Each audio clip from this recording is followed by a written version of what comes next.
தமிழகம் எங்கும் கிளைகள் கொண்ட அந்தமால் institute of hotel management and hospital management படிப்பில் சேர்வதற்கான அட்மிஷன் நடைபெறுகிறது.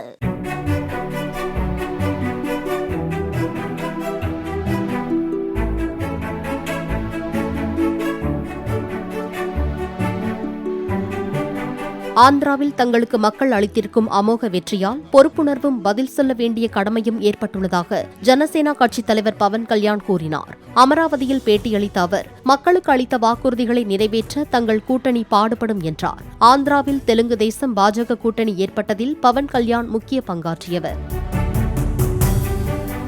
தமிழகம் எங்கும் கிளைகள் கொண்ட அந்தமால் institute of hotel management and hospital management படிப்பில் சேர்வதற்கான அட்மிஷன் நடைபெறுகிறது.